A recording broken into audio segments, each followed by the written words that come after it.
Alright, so good evening po sa ating lahat mga kapatid, no? Tayo po ang nakatuka sa gabing ito. At nangyari kasi kagahapon, hindi kasi nakapag bigay ng magta-topic si Padre Caburnok. So kahapon, sinabi na lang niya na, bro, kung pwede ba, ikaw na lang muna bukas. Wala naman tayong wala naman akong gagawin sa gabi. Sabi ko, sige, ako na lang, maghahanap ako ng itatopic. Tapos nakahanap ako kanina lang alas 4 bago ako matapos trabaho. So nakita ako ng isang video, no. Ilang video din ang tiningnan ko ng mga atake sa Katoliko ba. At wala talaga akong nakita. At itong huli lang, no, nakita ko kasi Brother Eli Soriano, no, nung indoctrination niya na isang Katoliko ang kanya pong pinangaralan, no? At ito po ang intensyon ng pagtatama natin ay para sa mga kapatiran Katoliko, no, na delikado po kapag doon po tayo sa iba magtanong, no? Kasi napakadali lamang nilaro ni Eliseo Soriano ang pangyayari, no? But I don't know kung yung Katoliko na yon, si ate, babae siya, naanib nga, no? Pero andoon kasi di ba? Si San Juan chapter 1 verse 10 to 11, huwag tanggapin ang mga aral na hindi mula kay Kristo, hindi nga pwedeng batiin ang mga nagdadala ng aral na ito. Tapos ikaw na isang Katoliko, andun ka mismo sa kanilang indoctrination. So meron kang will na makinig sa kanilang aral. Ano bang sabi ni St. Paul sa Romans 10:17? Ang pananampalataya ay nagsisimula sa pakikinig. So most probably yung napakinggan mo pananampalatayanan mo. At doon po mag-umpisa ang isa sa ipinahayag ng Diyos, no, sa propetang si Hosea, no? In Hosea 4:6, mga kapatid, ito po ang sabi ng Panginoon. Ang aking bayan ay nasira dahil sa kakulangan ng kaalaman. Sapagkat ikaw ay nagtakwil ng kaalaman, sa akin naman ikaw ay itatakwil, upang ikaw ay huwag maging saserdote ko. Yamang iyong nilimot ang kautusan ng iyong Diyos, akin namang kalilimutan ang iyong mga anak. So, grabe pala ito, mga kapatid, ano?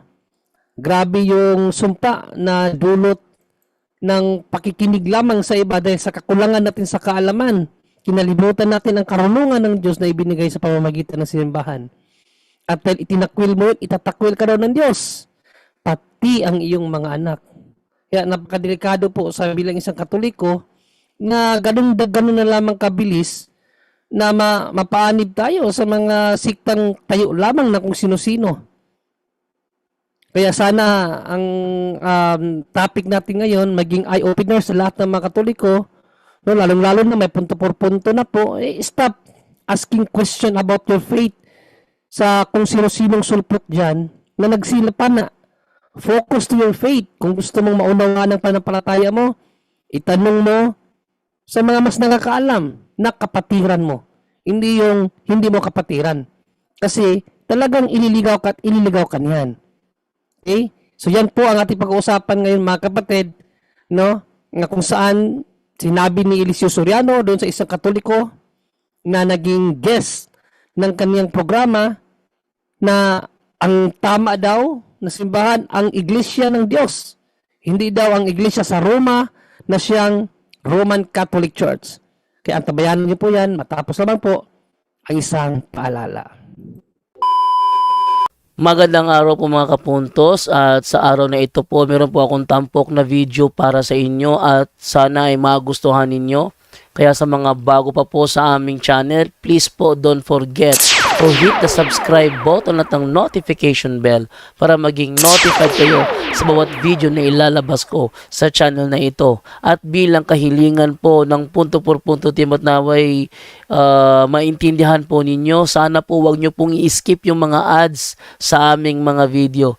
Sa maliit na bagay na po na yan, malaking tulong po yan sa ating programa at sa ating ministry. Sana po maunawaan po ninyo. Maraming salamat po, kaya wag na po natin patagalin. Simulan na po natin.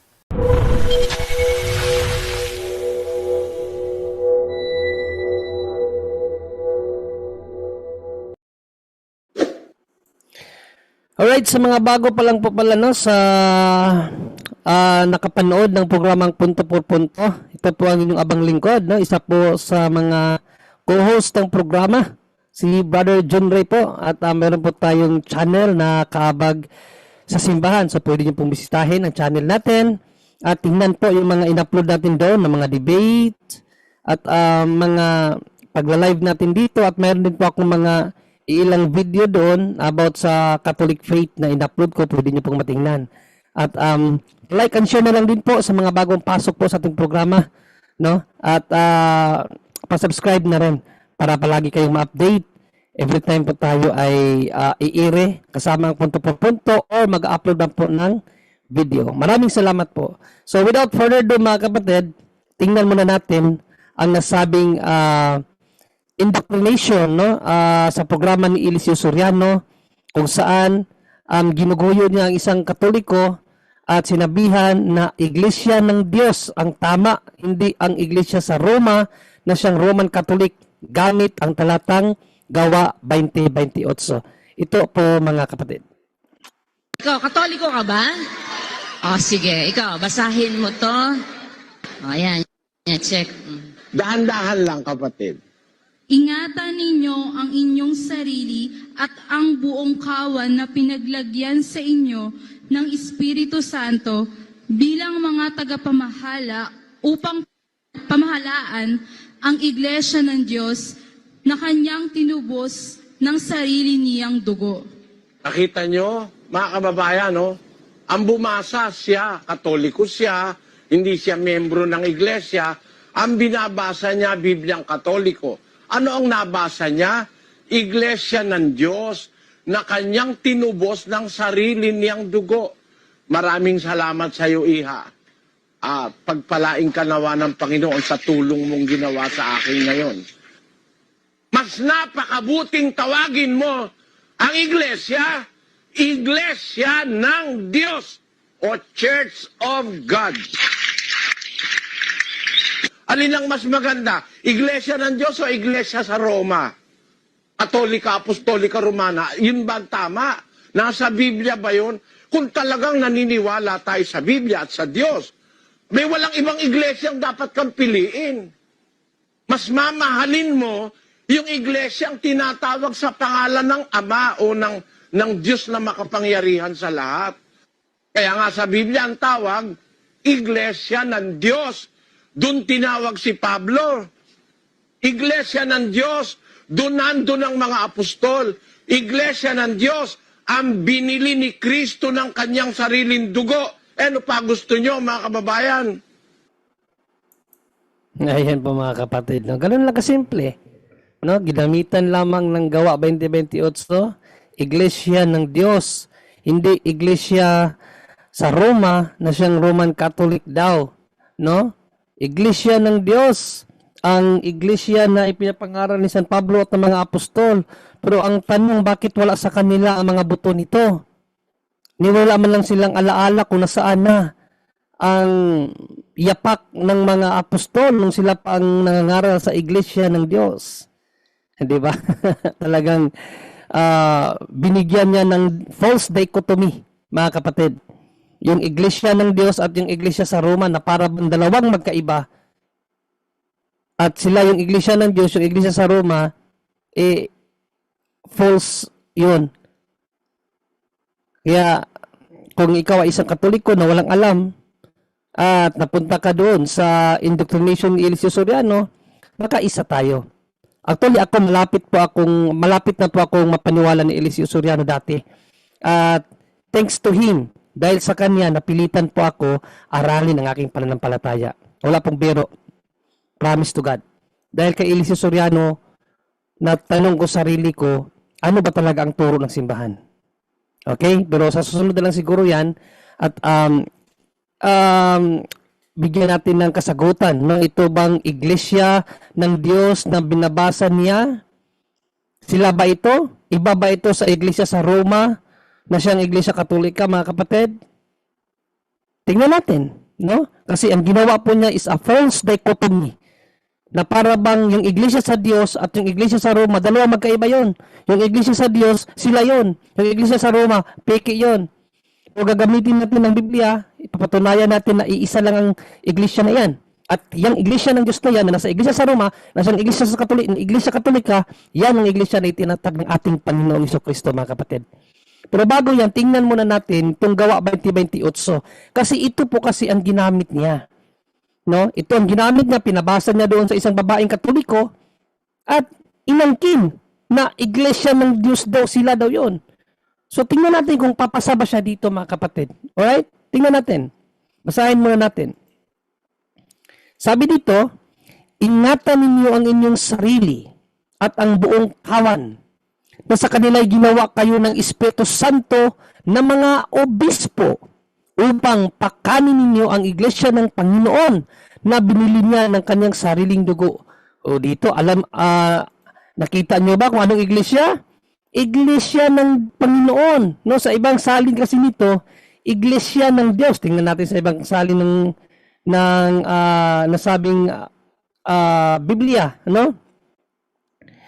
Iglesia ng Diyos yan, hindi iglesia na sa Roma, hindi iglesia katolika, iglesia ng Diyos. 'Di ba? Kaya nga narinig niyo sa kanya, anong sabi ni Eliseo Soriano? Iglesia ng Diyos ang tama, hindi iglesia sa Roma na siyang iglesia katolika. Pero mga kapatid, no? Granting without accepting na ang iglesia ng Diyos na ito ay ang iglesia ni Soriano. Ano bang nakasulat? Basahin natin ulit. Ingatan ninyo ang inyong sarili at ang buong kawan. Sa kanila'y inilagay kayo ng Espiritu Santo na mga tagapangasiwa. So dito tagapangasiwa. Tingnan naman natin sa isang salin, ano yung tagapangasiwa na ito? Dito sa isang salin, ginawa kayong mga obispo. Obispo, upang pakanin niyo ang iglesia ng Panginoon na binili niya ng kanyang sariling dugo. So ang sinabihan ni San Pablo dito, hindi Pinoy, kundi mga obispo, mga plural. Na ang mga obispo na yan, sila ang pinili ng Espiritu Santo na alin? Magpakain sa iglesia ng Panginoon na binili niya ng kanyang sariling dugo. So hindi pa basa dito si Eliseo Soriano, mga kapatid. Dahil ng una, hindi siya obispo. Pangalawa, wala nang ibang obispo sa kanyang iglesia. Hindi nga siya obispo eh. Di ba? Hindi siya obispo.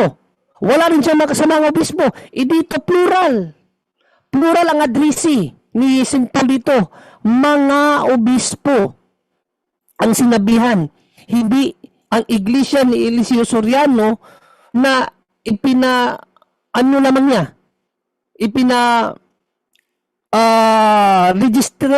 pinaregister lamang niya sa Security of Exchange Commission. Nagbabayad siya ng buwis para magkaroon siya ng authority na mangalaga ng isang simbahan na pike. So hindi po yan pumapatungkol sa iglesia niya, mga kapatid. Actually, tiningnan ko sa Google, no? Ilang iglesia ng Diyos ba na nagparehistro sa Security Exchange Commission ang umiiral sa mundong ito? Tingnan natin na gaano karami ang iglesia ng Diyos. Tapos ang iglesia ng Diyos na yan, hindi naman pare-parehas yan ng aral. Iba-iba yan. Kasi mayroong iglesia ng Diyos na hindi kumakain ng karne. Mayroon ding iglesia ng Diyos na sa Amerika, hindi kasapi ni Eliseo Soriano. So sino ang iglesia ng Diyos na gumagamit ng pangalan ito ang tama? Di ba? O basahin natin ilan sila, gaano sila karami, mga kapatid. Basahin natin sa internet. Gaano karami ang iglesia na ito? Ito, pakita ko sa inyo. Tinanong ko kay Google kay Prophet Google. Sabi dito, the staff of the known Church of God consists of 1,515 congregations and 4 main organizations, each consisting of at least 80 congregations worldwide. Ordered by size, these are Church of God International, 87 locations. Ang dami. No? Ang dami. So, alin dyan ang totoo? Hindi naman siguro papayag si Soriano na yung ibang pastor na nangalaga din gamit ang pangalang Iglesia ng Diyos, ma-under si Soriano doon. Hindi naman papayag si Soriano doon. Sino ang totoo sa kanila? So, dyan pa lang, makikita na natin na hindi sila pasado sa nasabing Iglesia ng Diyos na panangasiwaan ng mga kaobispuhan. Lalo na una, wala nga sila mga obispo Lalong-lalo na ang Iglesia ng Diyos na ipinatayo ni Eliseo Soriano. Kasi hindi naman siya obispo ang addressee ng Iglesia na iyon, ayon sa sulat ni San Pablo, mga obispo. Di ba? So hindi pa basta si Soriano doon. At isa pa, ang Iglesia ng Diyos na iyon, mga kapatid, nakarating yun sa Roma At ang isa sa itinawag din sa Iglesia ng Diyos na iyon ay tinawag yun na Iglesia ni Cristo, na kung saan ayaw na ayaw yan ni Eliseo Soriano. Basahin natin sa Roma 16:16. Ano pang isang katawagan sa nasabing Iglesia na itinatag ng ating Panginoong Jesucristo? Basahin natin. O managbatian kayo ng banal na halik, binabati kayo ng lahat ng mga iglesia ni Kristo. O tinawag din na iglesia ni Kristo ang mga iglesyang umiiral noong panahon ng mga apostol. Ngayon, papayag ba si Soriano na ma-under sa iglesia ni Kristo? Hindi. Binabati ko sa kanya yan Di ba? Kaya nga sabi ko kaganina, yung ganyan pagsabi na yung iglesia ng Diyos ay iba sa iglesia sa Roma, that's a false dichotomy. No? Para bang ipinaghiwalay niya yung iisang iglesia na mayroong iba't ibang maraming pangalan.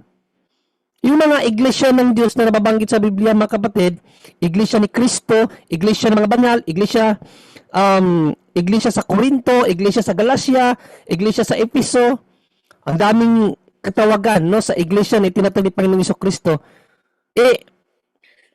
Hindi po yan ang pangalan talaga ng iglesia na itinatag natin Panginoong Jesucristo.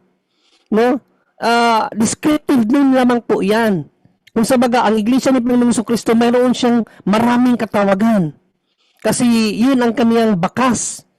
No? Tinawag siya na iglesia ng Diyos kasi ang nagtatag dito, Diyos. Kaya iglesia ng Diyos. Pero hindi ibig sabihin dahil iglesia siya ng Diyos, hindi na siya iglesia ni Kristo.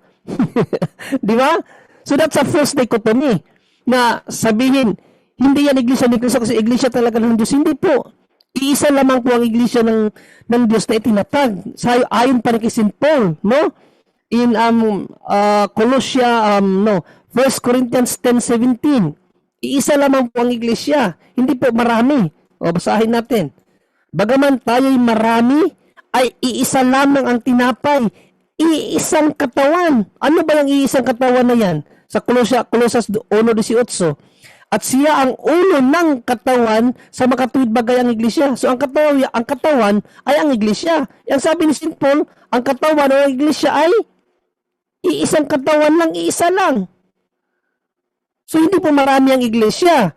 Iisa lamang ang iglesia, marami siyang katawagan. Kaya tinawag siya na iglesia ng Diyos, iglesia ni Kristo, iglesia ng mga banal, ang dami pang katawagan patungkol sa iglesia, kung saan napunta ang iglesia. Tinatawag din siya iglesia ayon sa lugar. Iglesia sa Galacia, iglesia sa Corinto, iglesia sa Efeso, etc., etc., etc. So yun po, mga kapatid, ang aral ni St. Paul. Hindi po parang ipinaghihiwalay ni Eliseo Soriano ang iglesia ng Diyos sa iglesia na sa Roma. yung iglesia na sa Roma, tinawag din ni St. Paul na iglesia katolika, mga kapatid. Hindi alam ni Eliseo Soriano. Kasi sa Acts 9:31, mga kapatid, kung babasahin natin ang Acts 9:31, ito kasi ang binanggit ni St. Paul. Sa Tagalog version muna natin basahin para makita nyo. Sabi ni St. Paul dito, sa galing nagkaroon ng kapayapaan ang iglesia sa buong Judea at Galilea, Samaria at palibasay pinagtibay. So, may binanggit si St. Paul dito na iglesia sa buong, no? Itong pong iglesia sa buong, mga kapatid, sa Greek po niyan, Ecclesia Catholis. Ecclesia Catholis po yan sa Greek. Yan lang hindi naaral ni St. Paul. Na yun palang iglesia na itinatag ni Panginoong Jesucristo, tinawag din yun na Iglesia Catholis or Iglesia Katolika. Catholic, Catholis. O basahin natin sa Greek, mga kapatid, no? Pakita ko sa inyo na sa Acts 9:31, ginamit ni St. Paul ang salitang Catholis. Yan po ang pinagmulan sa kasalitang Catholic kasi Catholis sa Greek, from the root word kata at kaholos or holo, kataholo, meaning throughout the whole. Sa English, universal. Catholic. Yan po ang ibig sabihin. Sa Greek, basahin natin na Acts 9:31. Ayan, kita niyo dito.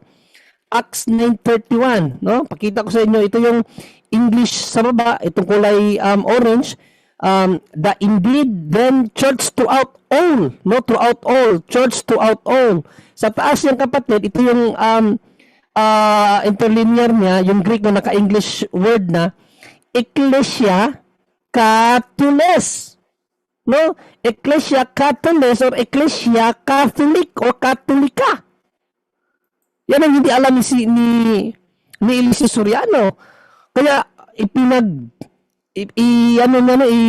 para bang hinati ba o pinagbukod yung iglesia ng Diyos or iglesia sa Diyos at ang iglesia katolika na nasa Roma. Hindi niya alam, iisang iglesia lang yun ayon ni St. Paul. No? 1 Corinthians 10:17, iisang katawan lang. At ang katawan na yan, Colossus 1:18, siyang iglesia ni Kristo na binanggit din ni St. Paul sa kanyang sulat sa taga-Roma. Ano sabi niya sa Roma 16:16? Iglesia ni Kristo. Mga batian kayo ng banal na halik. Mga iglesia ni Kristo. So, ang iglesia ni Kristo, iglesia ng Diyos, iglesia katolika, iisa lang yan. Hindi alam ni Eliseo Soriano, mga kapatid. Tapos, ginamit niya doon sa isang katoliko na nagtanong sa kanya at pinalabas niya na ang iglesia na tunay ay iglesia ng Diyos, hindi iglesia na nasa Roma daw. Ang iglesia katolika. That's a false dichotomy. No? Panlilin lang. Kaya nga, sa thumbnail ko, deceiver. The deceiver. Si Eliseo Soriano, mga kapatid. Kaya hindi dapat siyang paniwalaan. So, ano pa ba ang mga patunay natin dito? Tingnan natin sa Roma 1:8, mga kapatid, no? Romans 1:8, tingnan natin kung gaano kamahal ng Diyos ang iglesia sa Roma. No, kinukutya kasi ni St. Paul ni Eliseo Soriano. Ano sabi ni Eliseo Soriano? Iglesia ng Diyos ang tama, hindi ang iglesia sa Roma. Hindi niya alam na mahal ng Diyos ang mga taga-Roma. O basahin natin sa English, no? Sa English version, King James version, mga kapatid, Romans 1:8, 7-8, no? Basahin natin. Romans 1:7-8, mga kapatid, para makita niyo. Ano sabi ni St. Paul ito? First, I thank my God through Jesus Christ for you all, that your faith, no, ang pananampalataya, is spoken of throughout the whole world. Ito pong throughout the whole world, yan po ang ibig sabihin ng Catholic, mga kapatid. Sa Greek, kataholos. No? Kataholos. Katoles. Catholic sa Greek niyan. No? So, yung faith ng taga-Roma is throughout the whole. Meaning, ang faith ng taga-Roma ay Catholic. Anong sabi sa 9? 8 pala yung nabasa ko agad, may 7 na pala, sa 7 pala. Sabi dito sa 7, no? To all that be in Rome. Special mention ng Diyos ang Roma, hindi ang Pilipinas. No? Mga taga-MCGI. O, Estoy, makinig ka, Estoy. Alam ko, andyan ka sa punto por punto, nakikinig. Gaano kamahal ng Diyos ang taga-Roma? Sinulatan ni St. Paul to all that be in Rome. Ano ang taga-Roma? Beloved of God. Minamahal ng Diyos. Hindi mamahalin pa lang. Minamahal na. Beloved. Past tense na. Called to be saints. Istoy. Makinig ka, Istoy. No? Grace to you and peace from God, our Father and the Lord Jesus Christ. Yan ang sabi niya sa taga-Roma. First, I thank God through Jesus Christ for you all that your faith, saang faith? Sa Roma, is spoken of throughout the whole world. Meaning ng throughout the whole world? Universal. Kataholos, Catholic, Catholes. Catholic, universal Catholic ang faith ng taga-Roma.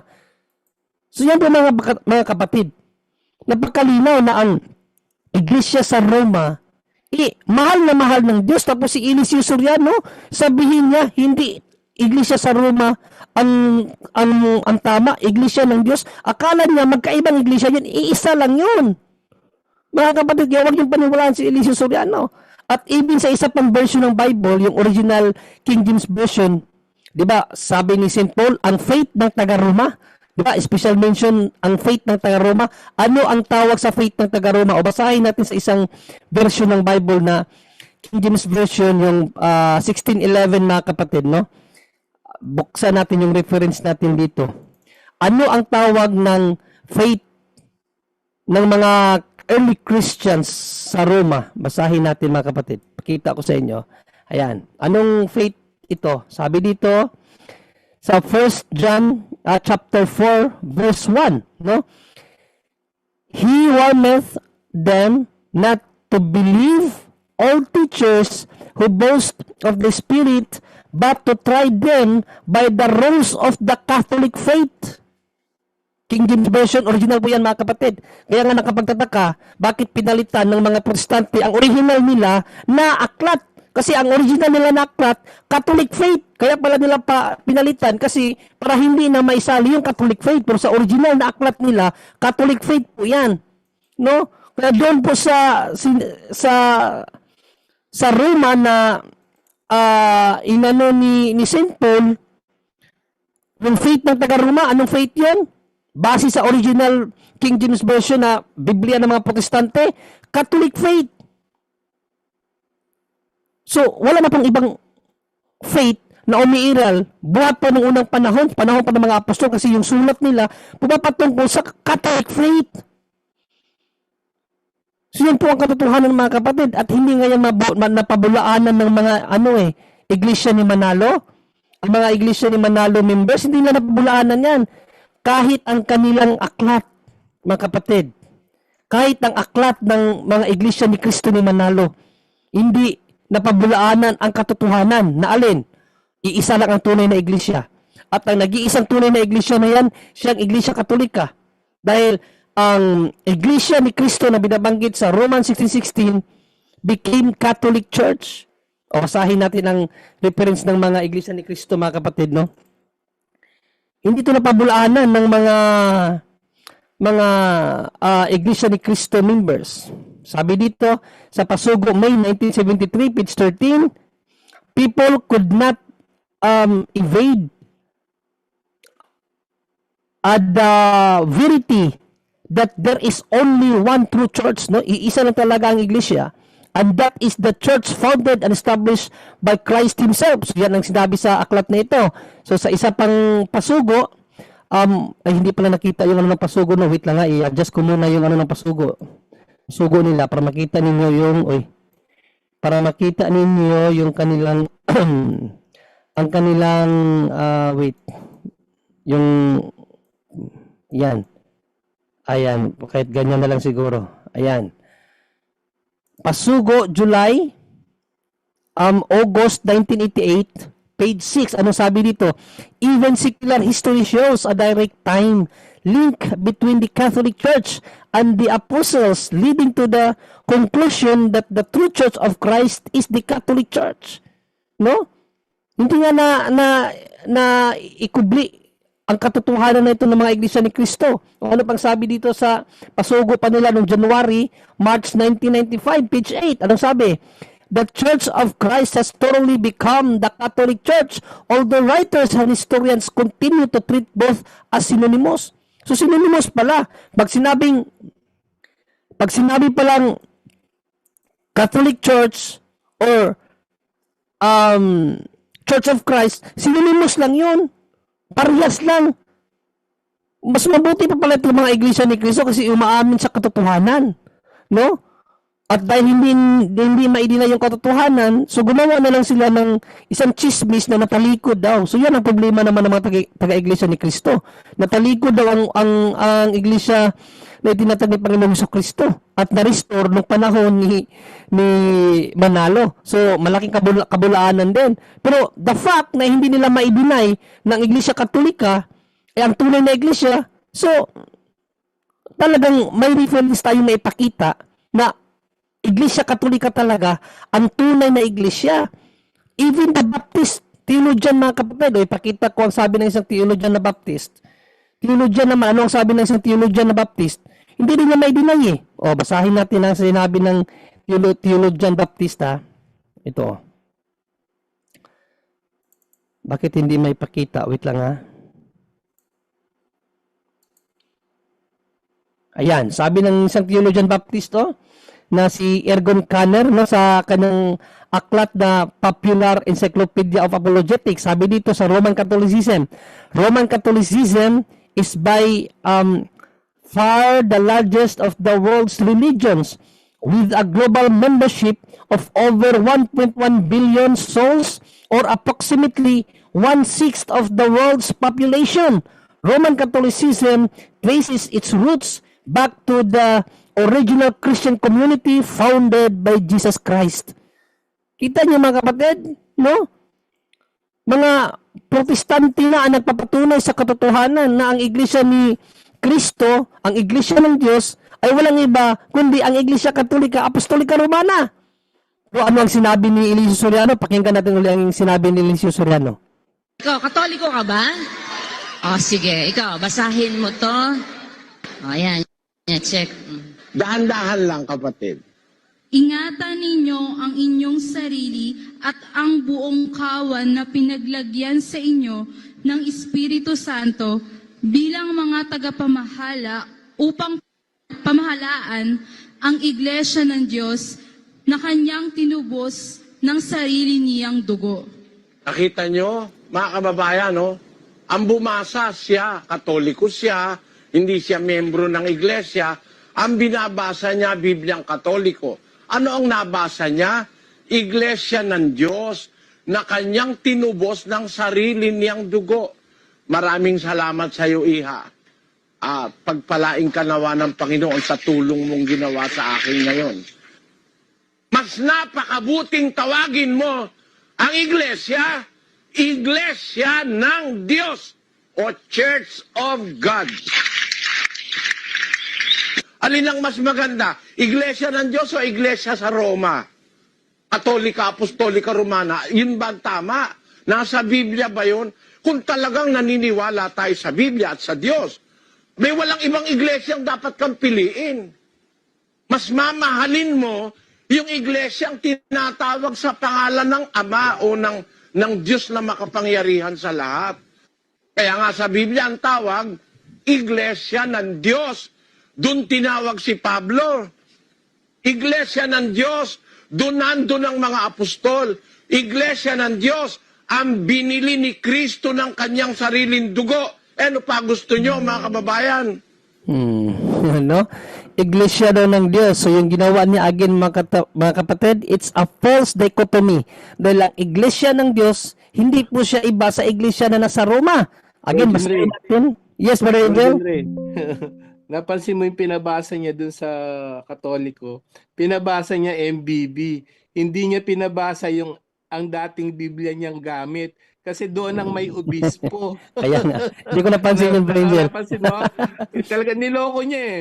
Hindi niya pinabasa yung ang dating Biblia na may nakalagay na obispo. Kasi ano siya doon? Sablay siya doon. Ayun. Tamaan siya. Napansin mo? Hindi ko napansin. Oo, binabasa niya, Bibliang Katoliko, tagapamahala lang nakalagay eh. Pero yung nakalagay na obispo, hindi niya pinabasa, naloko yung Katoliko. Manloloko talaga, kaya nga deceiver mga kapatid. No, so yan, no? At least si Brother Angel, napunaan niya kaagad na ibang version ang ginamit para hindi mapansin ang salitang obispo. Kasi ang addressee kasi ni St. Paul doon, mga kaobispuhan, hindi naman siya obispo. At wala din siyang makasamang obispo. Doon sa Kaya hindi niya pinabasa.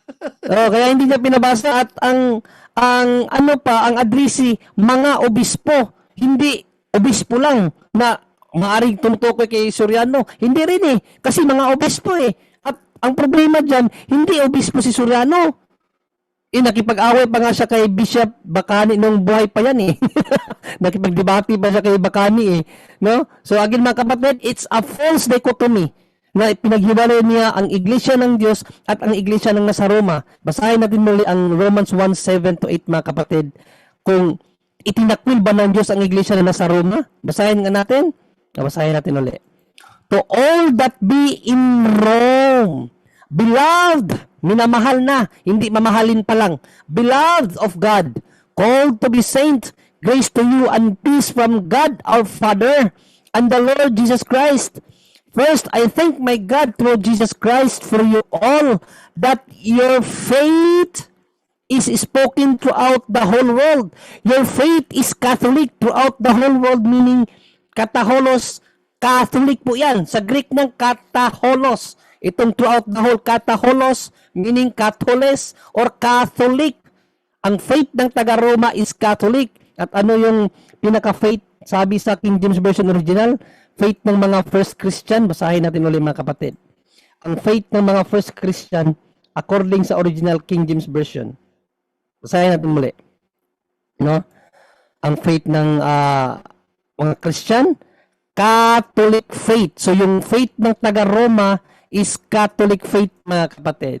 So yun lamang po, no? At sana marami kayong natutunan sa gabing ito mga kapatid. At isang paalala sa mga Katoliko, wag na wag magtanong sa ibang sekta. Lalong-lalo na't mayroon ng punto por punto. Maraming salamat.